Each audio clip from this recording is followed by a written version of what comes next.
Vamos abrir as nossas Bíblias no Evangelho de Mateus, capítulo 23. Leremos dois versos 23 e o verso 24. Diz assim: Ai de vós, escribas e fariseus, hipócritas, porque dais o dízimo da hortelã, do endro e do cominho, e tendes negligenciado os preceitos mais importantes da lei, a justiça, a misericórdia e a fé. Devíeis, porém, fazer estas coisas sem omitir aquelas. Guias cegos, que coais o mosquito e engolis o camelo. Oremos. Pai querido, nós, na Tua presença, nos rendemos, pois reconhecemos que Tu és Deus, único e verdadeiro. E nós Te pedimos, ó Deus, que na Tua misericórdia o Senhor se compadeça de cada um de nós, abrindo o nosso entendimento para a instrução da Tua palavra, e dando-nos um coração quebrantado, humilde, disposto a Te servir em conformidade com a instrução dela. Nós oramos por isso, Pai, em nome de Jesus. Amém. Meus irmãos, claramente as Escrituras, elas nos instruem quanto ao exercício de devoção na presença de Deus, através da entrega dos dízimos e também das ofertas. Esse é um ensino claro em todas as Escrituras. Ele é mais evidente no Antigo Testamento. Alguns vão argumentar que no Novo Testamento não há evidência clara quanto a esta obrigação, este dever. E vão dizer que este é um preceito da lei que foi abolido. Nós não encontramos, sobretudo, no Novo Testamento, nenhum texto dizendo que esta lei foi anulada. Pelo contrário, o que nós vemos são pessoas no Novo Testamento contribuindo e de forma abundante. E os apóstolos, eles não entraram muito na questão, e eu entendo que o motivo foi que este era um assunto totalmente pacífico e também regular na vida da igreja. As contribuições que nós vemos no Novo Testamento acontecendo, elas têm um parâmetro para a cultura judaica, que são os preceitos da lei. Contudo, grande parte do Novo Testamento é composta por escritos destinados aos gregos. E os gregos não compreendiam, como os judeus compreendiam, os preceitos da lei. Então, o que nós vemos, por exemplo, em 2 Coríntios capítulo 8, são recomendações, instruções, estímulos do apóstolo Paulo para que as igrejas, especialmente da Macedônia, que contribuíram muito com ele, e com os crentes que estavam passando por grandes dificuldades em Jerusalém, o que nós vemos é que Paulo, no decorrer das suas viagens missionárias, ele instruiu as igrejas e motivou os crentes a contribuírem, e eles contribuíram de forma abundante, de tal forma que na terceira viagem missionária do apóstolo Paulo, ele interrompeu a sua agenda de trabalho. Ele tinha um itinerário, esse itinerário foi interrompido, porque ele já tinha alcançado as arrecadações suficientes para retornar a Jerusalém e assim atender às necessidades dos santos que estavam passando por uma extrema pobreza na cidade de Jerusalém. E este é um dos textos que nós encontramos nas Escrituras, onde a instrução sobre o dízimo está clara, e aqui nas palavras do Senhor Jesus. Boa parte do evangelicalismo brasileiro, conduzida pela ganância e também pela desonestidade de seus líderes, tem prestado um verdadeiro desserviço a este importante assunto, a este importante ensino. Quando se fala sobre dízimo nas igrejas, é natural que hoje as pessoas, isso é compreensível, que as pessoas elas fiquem num estado de desconfiança, com receio, já achando que serão pressionadas, manipuladas, chantageadas, ameaçadas com exclusão da igreja, como aconteceu um tempo agora atrás, numa determinada igreja, que o pastor estava excluindo da igreja aqueles que não contribuíam. Outros são pressionados por ameaças, com maldições, caso não contribuam. E isso é resultado, esse receio ao tocar nesse assunto, desse comportamento imprudente, leviano e, biblicamente falando, irresponsável, adotado por muitos líderes dentro do evangelicalismo brasileiro. Outros só pregam sobre este assunto, como se fosse o mais importante que qualquer outro assunto. Eu fiz pesquisa um tempo atrás numa determinada igreja aqui em Goiânia, eu entrei, participei de todo daquele culto, me assentei lá com a minha folha e fui fazendo anotações. E percebi que a liturgia foi dividida em 3 partes. A primeira parte tinha palavras motivacionais de encorajamento, os cânticos eram todos triunfalistas e a palavra era também direcionada para a contribuição financeira. E terminava aquele momento com contribuição financeira, movida por grandes expectativas essas que nós não encontramos respaldo e fundamento suficientes nas Escrituras. Passado esse momento, dentro da liturgia do mesmo culto, aí iniciou-se um outro momento. Palavras motivacionais, cânticos triunfalistas, pregação toda direcionada para a contribuição e uma nova contribuição. Resultado, em um culto, 3 arrecadações foram feitas. 3 arrecadações foram feitas. Eu estava ali como um observador, mas eu imagino o que se passa na cabeça de muita gente atenta e até distraída diante de um cenário como esse. Fica parecendo que o assunto mais importante das Escrituras é a contribuição financeira. Essa é a doutrina central. E alguém já disse, um outro líder muito conhecido no Brasil, que quem não contribuir vai para o inferno. E aí qual que é o argumento? Que Malaquias diz que aqueles que não contribuem estão roubando ao Senhor. E aí eles vão usar o texto também de Apocalipse dizendo que roubadores não entrarão no reino dos céus. Um silogismo. Resultado, quem não contribui vai para o inferno. Segundo disse uma figura, um personagem, uma figura bastante conhecida dentro desse evangelicalismo brasileiro. Então, tudo isso vem trazendo grandes prejuízos para a consciência bíblica de muitos crentes. E o meu propósito aqui nesta manhã é de trazer uma instrução da palavra de Deus com lucidez bíblica para instruir a igreja e encorajar a igreja dentro daquilo que é a verdade. É fato que em muitos cenários, em muitos lugares, nós vemos pessoas usando os textos, principalmente de Malaquias, distorcendo o seu ensino, desconsiderando o seu contexto, inclusive a palavra para quem Deus estava direcionando aquela mensagem. E o resultado do comportamento dos sacerdotes percebido no meio do povo. Então, nós vamos olhar para este texto de forma breve. Nós estamos num contexto de assembleia e vamos tirar algumas lições aqui para nós. Primeiro, capítulo 23 aqui do Evangelho de Mateus, especialmente entre os versos 13 até o verso 26, se você puder dar uma olhada, é muito importante que enquanto estivermos pregando e ensinando, os irmãos estejam conferindo no texto se tudo o que está sendo dito está fundamentado, está claramente dito aqui no texto. Dos versos 13 até o verso 26, nós encontramos aqui várias advertências da parte de Jesus contra os escribas e contra os fariseus, os líderes religiosos. Ao todo foram 9 advertências que foram destinadas àqueles líderes. E todas essas advertências poderiam ser resumidas pela denúncia de Jesus contra a hipocrisia dos líderes religiosos. Eles tinham aparência de piedade, mas na realidade eles eram infiéis para com Deus. Eles eram infiéis para com o Senhor. Usavam religião para atenderem interesses egoístas e também vaidosos. Eles se vestiam de maneira especial, eles tinham toda uma retórica planejada, eles faziam muitas coisas à vista dos outros, como irem para as praças públicas, fazendo orações em voz alta para serem vistos pelos outros. Eles ungiam a cabeça excessivamente com óleo e com cinzas, aquilo meio que deformava a aparência deles para demonstrarem para as pessoas que estavam jejuando. Eles no templo oravam batendo a mão no peito, dizendo: ainda bem que eu não sou como um gentil e publicano como este, né?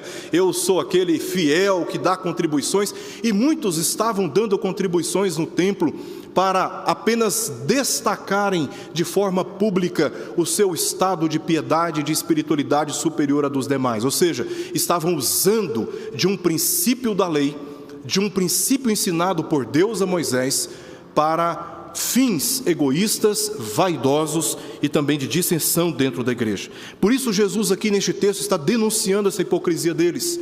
O foco aqui de Jesus não é censurar a prática do dízimo, mas de corrigir a sua motivação, porque eles estavam usando de motivações erradas no tocante a este princípio da lei. Uma das faltas que aqueles líderes estavam cometendo estava relacionada com a negligência na prática de entregarem os seus dízimos. E na passagem que nós lemos, versos 23 e verso 24, destacaremos aqui 3 ensinos de Jesus acerca do dízimo. Primeiro, Jesus faz uma denúncia à hipocrisia daqueles líderes no tocante a esta prática. Depois ele descreve, na sequência, a motivação errada, por isso Jesus estava os denunciando. E vamos terminar aqui mostrando a advertência que Jesus faz para a prática adequada do dízimo, que é um dever de consciência de todos aqueles que temem a Deus. Bom, vamos olhar primeiramente para o que diz o início do verso 23. Nós lemos assim: ai de vós, escribas e fariseus hipócritas. Esta é a palavra que o Senhor Jesus deu àqueles líderes. Ai é uma interjeição na Bíblia que expressa pesar ou denúncia. Lá em Apocalipse, se não me engano, no capítulo 9, nós vemos a menção do anjo de que faltavam ainda 3 ai. Isso significa que os outros ai estavam relacionados com as tribulações, com as penas, com os julgamentos. E aí o anjo diz: ai daqueles que vivem na terra, porque ainda restam os 3 ai, se referindo a tribulações ainda mais intensas da parte de Deus, que haveriam de ser destinadas ao mundo rebelde, à humanidade rebelde. E aqueles 3 últimos ai estavam relacionados com tribulações ainda mais intensas. Ai aqui é uma denúncia, é uma acusação que Jesus está fazendo a eles. Vocês vão sofrer por causa disso, vocês hão de passar por julgamento. Neste contexto, a ênfase está na denúncia, pois se relaciona 7 vezes com a acusação de hipocrisia. Nós temos aqui: ai, ai, ai, ai, ai de vós, escribas e fariseus. Quem Jesus está denunciando, claramente, são esses líderes religiosos. Isso nos faz lembrar do que está acontecendo no contexto do livro de Malaquias. Os sacerdotes, que também tinham o dever e a responsabilidade de darem os seus dízimos, estavam negligenciando também a entrega dos seus dízimos. É um dever daqueles que ocupam cargos de liderança frente ao povo de Deus também serem fiéis com as suas contribuições. É um dever. E porque os sacerdotes estavam rompendo a sua aliança com o Senhor, um dos efeitos na vida pessoal deles era a ausência de entregar os seus dízimos. E por consequência dessa decadência espiritual dos sacerdotes, que tinham naquele contexto a obrigação, o dever, a responsabilidade, o prazer de instruir o povo de Deus, eles estavam dando mau exemplo. Como resultado, o povo estava sofrendo muitas consequências. Veja que a ausência da contribuição do dízimo no livro de Malaquias estava relacionado com uma decadência espiritual. E aqui Jesus está denunciando aqueles escribas, não porque não estavam dando, porque estavam dando, contudo estavam dando com a motivação errada, que se compararmos com os princípios divinos, embora estivessem contribuindo fielmente com seus dízimos, eles estavam sendo tão negligentes como aqueles que não estavam contribuindo. E por isso Jesus está aqui denunciando os escribas e fariseus pela hipocrisia deles. A contribuição deles não refletia a verdade da vida deles diante do Senhor. Esses líderes eram considerados os mais importantes religiosos de Israel, juntamente com os sacerdotes e também com os saduceus. Eles eram muito importantes, de modo que o que eles faziam refletia imediatamente na vida e na história do povo. E Jesus se dirigiu a eles, pois como líderes estavam servindo de mau exemplo para o povo e induzindo aos mesmos erros que estavam praticando. Então, como que Jesus corrige o povo? Corrigindo a sua liderança. A sua liderança precisava ser corrigida para que o povo, então, vendo o exemplo da sua liderança, também fosse corrigido. Se fossem corrigidos, o povo passaria a ter estímulos e uma referência de uma vida verdadeira diante de Deus. Segunda parte do nosso texto, ainda no verso 23, nós lemos o seguinte: ai de vós, escribas e fariseus, segunda parte, porque dais o dízimo da hortelã, do endro, do cominho, e tendes negligenciado os preceitos mais importantes da lei. Quais são os princípios mais importantes da lei? O que está por trás de todas as práticas recomendadas pela lei?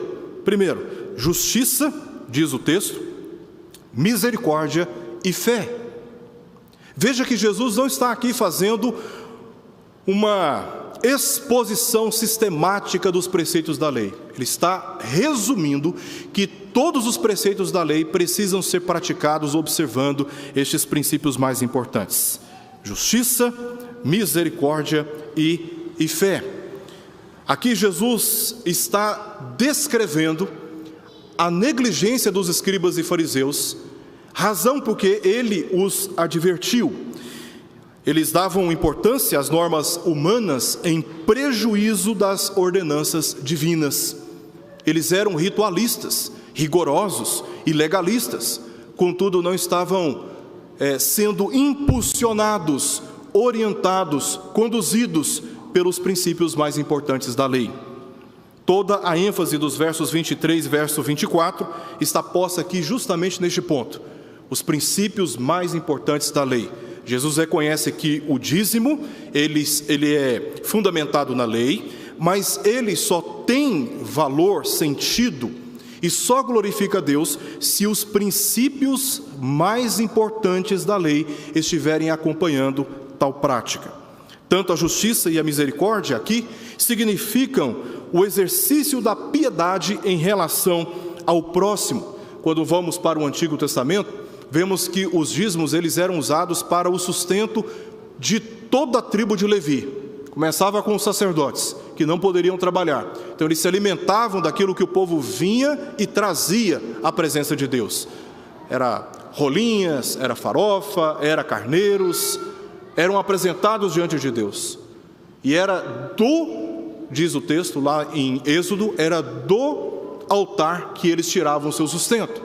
Mas também essas contribuições eram estocadas e atendiam aqueles que estavam passando por grandes lutas, por grandes adversidades, por pobrezas intensas.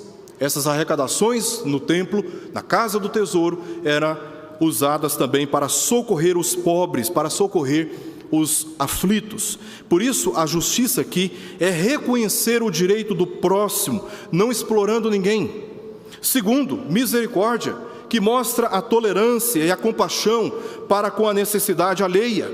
Ao contribuir, eu não estou apenas cuidando da minha fé diante do Senhor, eu estou também, de forma indireta, porque a motivação direta e principal é de glorificar a Deus, mas indiretamente, aquela contribuição que eu estou entregando, ela servirá para a manutenção e para o socorro dos necessitados. E a palavra fé aqui, pistis, ela nada mais significa uma honestidade nos relacionamentos como exercício da confiança em Deus.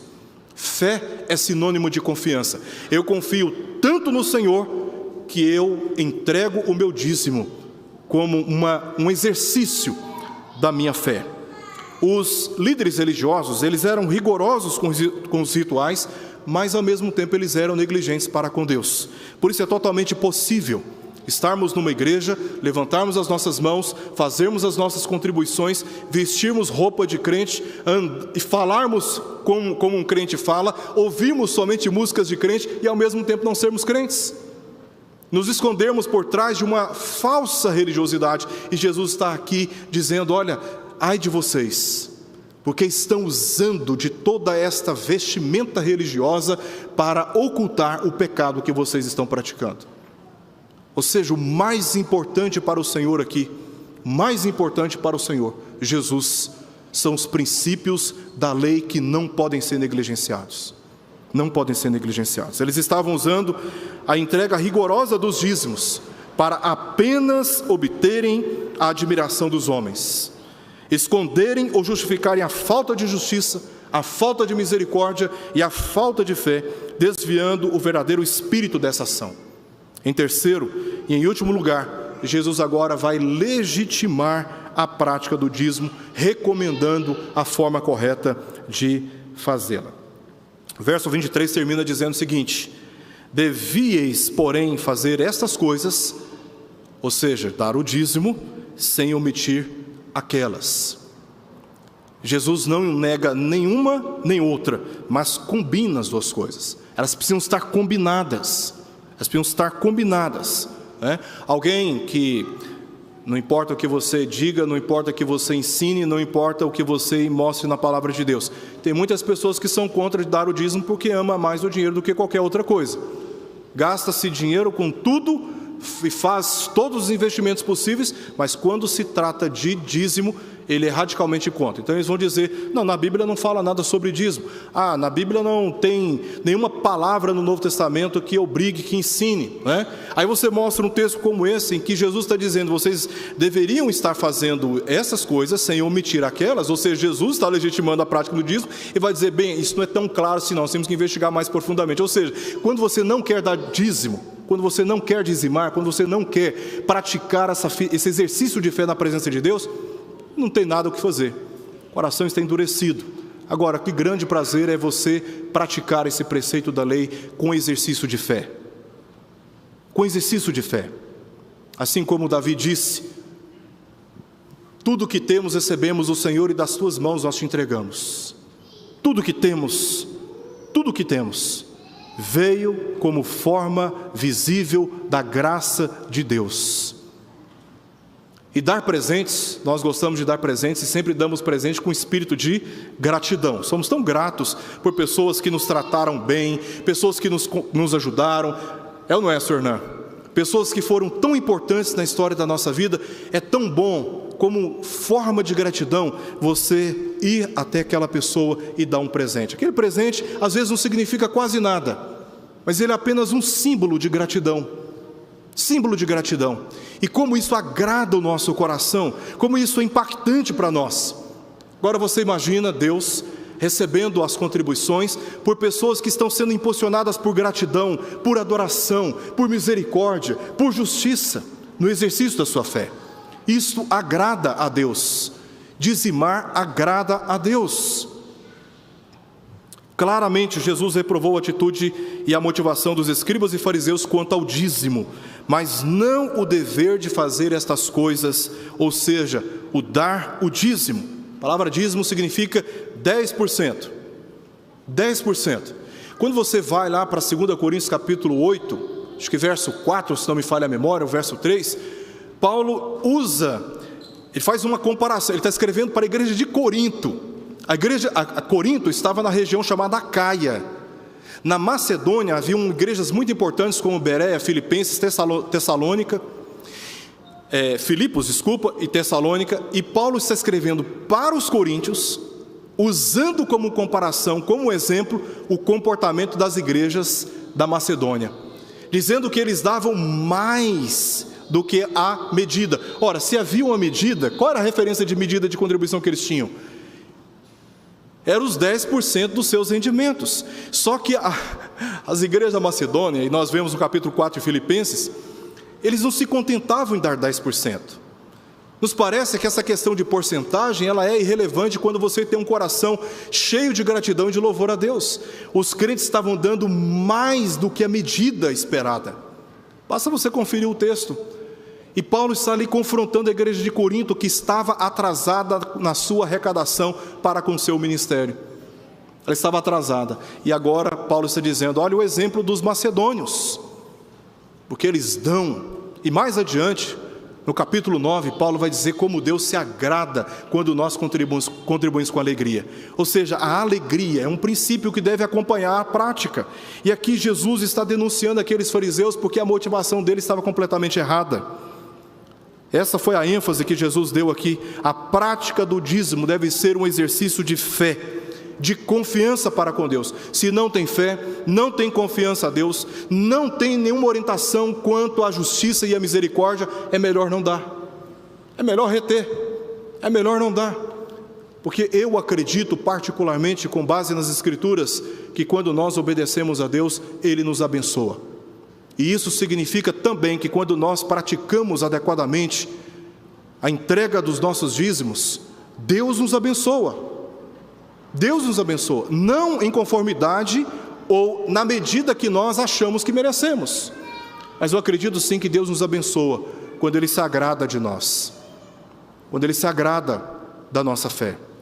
Aliás, sem fé é impossível ser, uma tradução que muitos estudiosos dão, é impossível ser agradável a Deus. Esse é o princípio que vem percorrendo todos os escritos bíblicos. E quando nós praticamos a vida cristã, também no tocante à entrega de dízimo, pelo exercício da fé, isto é agradável a Deus. E Deus abençoa.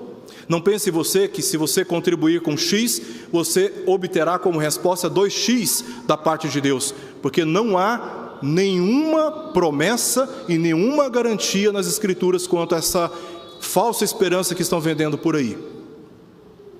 Porque quando nós reconhecemos quem é o Senhor, mesmo quando nós não temos o que nós achamos merecer, nós ainda assim continuamos a contribuir e a obedecer. Mesmo quando tudo parece estar conspirando contra a nossa paz e a nossa estabilidade, nós continuamos, porque sabemos que somos homens e sabemos que Ele é Deus, e por ser Deus, Ele é digno de receber todo o nosso louvor, e é dever nosso servi-lo e adorá-lo, independente das circunstâncias, como nós acabamos de cantar aqui na nossa liturgia. Assim, Ele declarou a legitimidade de dar o dízimo, como era costume, e conduziu ao entendimento de questões mais profundas que ele envolve, sem as quais não passa de mera religiosidade, como os escribas e fariseus estavam praticando. Eu quero concluir trazendo algumas observações aqui bem rápidas a todos nós. Primeiro, a razão de o Novo Testamento fazer poucas referências ao dízimo ocorre pelo fato de que dizimar era a prática habitual e comum. Eu tenho um pouco mais de 20 anos que eu estou casado com a minha belíssima baixinha, a Andréia. Eu me lembro que no início, para conquistá-la, eu falava demais para ela: eu te amo, eu amo você demais. Aquelas coisas, né? Eu não consigo pensar na minha vida sem você, eu amo demais você. Hoje eu não tenho a prática de habitualmente dizer para ela: eu te amo. Eu não tenho essa insistência diária de dizer eu te amo, como se eu estivesse com medo de perder o amor dela, porque eu já conquistei a minha baixinha. Ela é minha esposa, pessoa que eu amo, e ela sabe muito bem disso. Mas eu não tenho a necessidade de ficar dizendo para ela todos os dias: eu te amo, eu te amo, eu te amo. Ela já tem a confiança que eu a amo, e eu amo a minha baixinha. Então, existem práticas que elas são habituais, já resolvidas. Existem comprometimentos que já estão claros, ou claras as suas razões. E aqui no Novo Testamento, que o povo judeu estava vivendo a herança daquilo que tinha sido instruído no Antigo, os apóstolos, vendo que os judeus tinham a prática habitual de contribuírem, e eles tinham referência na liderança, como vemos aqui, escribas e fariseus contribuindo, não houve necessidade de ter que exortar, corrigir e ensinar, porque era algo totalmente resolvido para a igreja. Totalmente resolvido para a igreja. Segundo, a prática de dizimar, doar 10% dos nossos rendimentos, é bíblico e aceitável a Deus como oferta da nossa adoração, devoção, gratidão e confiança no Senhor. É por isso que em todas as nossas liturgias temos sempre um momento para o recolhimento de dízimos e ofertas. Os irmãos que estão aqui há mais tempo sabem que nós não temos o hábito de ficar insistindo neste assunto durante o ano. A igreja ela foi muito bem instruída por aqueles que aqui passaram, pastores que passaram aqui no passado, e instruíram muito bem a igreja tem essa consciência. E nós não ficamos aqui a cada mês tocando no assunto, falando sobre o assunto, mas os irmãos já devem ter percebido que em cada liturgia nós temos um momento para recolhimento de dízimos e também de ofertas. Sabe por quê? Porque nós entendemos que este é um momento em que nós estamos ofertando a Deus, adorando a Deus, dando testemunho a Deus, obedecendo a Deus, adorando a Deus. E essa prática, ela nos ajuda a exercitar a confiança em Deus, exercício de fé, nos prevenindo dos poderes sedutores das riquezas. O dinheiro é altamente sedutor. E eu vou dizer algo aqui que vocês vão me entender muito bem. Se você tem um rendimento X, você vive até aquele limite. Mas se você tiver uns 50% de aumento no seu rendimento, o que vai acontecer depois de poucos meses? Você está vivendo dentro daquele limite e pensando, poxa, como eu vivia com 50% a menos. Mas se você acrescentar mais 50%, ou seja, você teve um 100% de aumento, sabe o que vai acontecer? Você vai viver dentro daquele limite. Porque o poder do dinheiro é sedutor. E nós, na medida que os nossos rendimentos aumentam, nós começamos a comprometer todo aquele rendimento. E muitas vezes, nós nos esquecemos do principal: reservar aquela parte que simboliza. Porque Deus, Ele não tem necessidade de dinheiro, como diz o Salmo de número, se não me engano, 90. O Senhor é dono de tudo, de todo mundo. Ele é o possuidor de todas as riquezas do mundo. Dele é a prata, dele é o ouro. Então ele não tem dívida. Ele não tem necessidade de ganhar dinheiro nosso para pagar as suas dívidas. Porque a prática de contribuir para Deus, o que Ele absorve, o que Ele recebe, é o exercício da nossa fé, e Ele se agrada de nós. Agora, as riquezas, elas são sedutoras, e nós muitas vezes não consideramos no nosso orçamento esta prática e a fidelidade diante de Deus. Também, essa prática nos ensina que tudo o que temos nos foi dado pela bondade de Deus. Por isso, a prática de dizimar deve ser uma expressão, não apenas da nossa obediência, mas da nossa gratidão. Gratidão. Eu oferto porque sou grato a Deus. Eu contribuo porque sou grato a Deus. Sou muito grato a Deus. Por isso eu contribuo. O meu desejo, meus irmãos, é que essa palavra sirva de estímulo a toda a igreja, para que não sejamos negligentes quanto aos princípios que devem acompanhar a prática de dizimar na casa do Senhor. E que assim o Senhor nos abençoe. Vamos orar?